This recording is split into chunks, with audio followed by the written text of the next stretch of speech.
Hello guys, welcome back to டாசல் park channel. நான் உங்கள் தோடி. இன்னைக்கு நம்ம பார்க்க போற ரெசிபி என்னன்னு பாத்தீங்கன்னா சூப்பரான வெஜ் தால் ரெசிபி தான் பார்க்க போறோம். டெய்லி பாத்தீங்கன்னா என்ன குழம்பு வைக்கிறதுன்றது எல்லாருக்குமே ரொம்ப கன்ஃபியூஷனா இருக்கும். ஒரு நாள் இந்த ரெசிபி ட்ரை பண்ணுங்க. ரொம்ப சிம்பிள், டேஸ்டும் அட்டகாசமா இருக்கும். இப்போ இந்த ரெசிபி எப்படி பண்ணலாம்னு பார்க்கலாம் வாங்க. குக்கர் எடுத்துக்கோங்க. அதில் அரை மணி நேரம் ஊற வச்சிருக்க பாசிப்பருப்பை நான் நல்லா வாஷ் பண்ணிட்டு ஆட் பண்ணிக்கிறேன். எத்தனை கிராம் நான் எடுத்திருக்கேன்னா 100 கிராம் பாசிப்பருப்பு நான் எடுத்திருக்கேன். ஒரு 3 or 4 டைம்ஸ் நல்லா வாஷ் பண்ணதுக்கப்புறம் ஆட் பண்ணிக்கோங்க. ஒரு கப் பார்த்தீங்கன்னா கட் பண்ண கேரட் ஆட் பண்ணிக்கிறேன். இந்த மாதிரி சின்ன சின்னதாக கட் பண்ணி எடுத்துக்கோங்க. பீன்ஸையும் அதே போல் ஒரு கப் நான் ஆட் பண்ணிக்கிறேன். கட் பண்ண 2 வெங்காயம் 2 தக்காளி எடுத்திருக்கேன். ஸோ மீடியம் சைஸில் 2 வெங்காயம் 2 தக்காளி எடுத்திருக்கேன். இந்த மாதிரி பெரிய சைஸில் கட் பண்ணி எடுத்துக்கோங்க. அதை நான் ஆட் பண்ணிக்கிறேன். இதுக்கப்புறம் பார்த்தீங்கன்னா 8 பல்லு பூண்டை தோல் உரிச்சு ஆட் பண்ணிக்கிறேன். நெக்ஸ்ட் பார்த்தீங்கன்னா 1 ஸ்பூன் மஞ்சத்தூள் ஆட் பண்ணிக்கிறேன். இப்போ இந்த காய்கறிலாம் முழுகிற அளவுக்கு 2 கப் தண்ணி வச்சு ஒரு 5 விசில் வச்சு இதை நல்லா வேக வச்சு எடுத்துக்கிறேன். 5 அப்படி இல்லைன்னா 6 விசிலே பார்த்தீங்கன்னா இது நல்லா மசிஞ்சு நல்லா வெந்திருக்கும். இப்போ நான் குக்கர் மூடியை போட்டு இதை வேக வச்சு எடுத்துக்கிறேன்.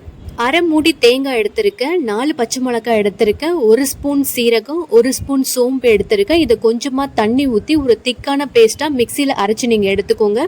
6 விசிலுக்கு அப்புறம் நான் ஓப்பன் பண்ணியிருக்கேன். பாருங்க எந்த அளவுக்கு பருப்பெல்லாம் சாஃப்டாக வெந்திருக்குன்னு. இப்போ நீங்கள் மேஷரை வச்சு லைட்டாக அந்த வெங்காய தக்காளியை மட்டும் நீங்கள் நெசிச்சு விட்டுக்கோங்க.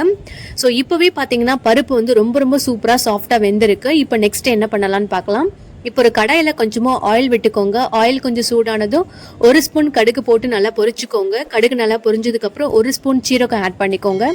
அதுக்கப்புறம் கட் பண்ண 2 வெங்காயத்தை ஆட் பண்ணிக்கிறேன். வெங்காயம் வதங்க கொஞ்சமாக சால்ட் ஆட் பண்ணிக்கோங்க. ஒரு கண்ணாடி பதம் வந்தால் போதும். இப்போ நம்ம அரைச்சி வச்சிருக்க அந்த தேங்காய் பேஸ்ட்டை ஆட் பண்ணிக்கலாம்.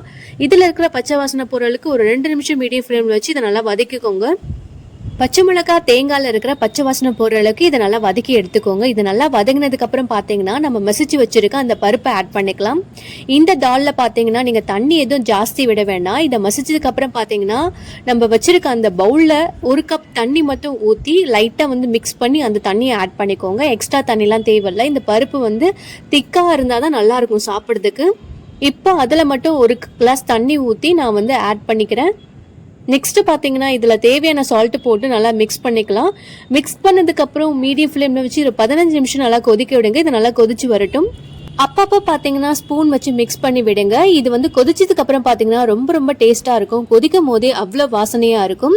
இது நல்லா கொதிச்சு வரட்டும். இந்த தாலை பார்த்தீங்கன்னா சுட சுட சாதத்தோட வச்சு சாப்பிட்டிங்கன்னா சூப்பராக இருக்கும். இதுக்கு சைட் டிஷ்ஷே தேவையில்லை. அதில் இருக்கிற அந்த கேரட் பீன்ஸே பார்த்தீங்கன்னா அவ்வளோ டேஸ்ட்டாக இருக்கும்.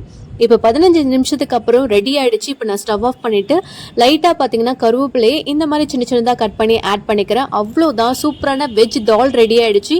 இதே போல் நீங்களும் ட்ரை பண்ணி பாருங்க. டேஸ்ட் சும்மா அட்டகாசமாக இருக்கும். அவ்வளோதான் கைஸ், சூப்பரான வெஜ் தால் எப்படி பண்ணுறது நான் இன்னைக்கு உங்களுக்கு செஞ்சு காட்டினேன். இதே போல் நீங்களும் ட்ரை பண்ணி பாருங்க. டெய்லி பார்த்தீங்கன்னா என்ன குழம்பு வைக்கிறதுன்றது எல்லாருக்கும் ரொம்ப கன்ஃபியூஷனாக இருக்கும். ஒரு நாள் இந்த ரெசிபி பண்ணி பாருங்க. ரொம்ப ஈஸி, டேஸ்ட் சும்மா அட்டகாசமாக இருக்கும். பிகினர்ஸ் கூட ஈஸியாக பண்ணலாம். இந்த வீடியோ பிடிச்சிருந்தா லைக் பண்ணுங்க. மறக்காம உங்க ஃப்ரெண்ட்ஸ் அண்ட் ஃபேமிலிக்கு ஷேர் பண்ணுங்க. பாய் கைஸ், நான் உங்கள் தோடி. அடுத்த வீடியோவில் சந்திக்கலாம்.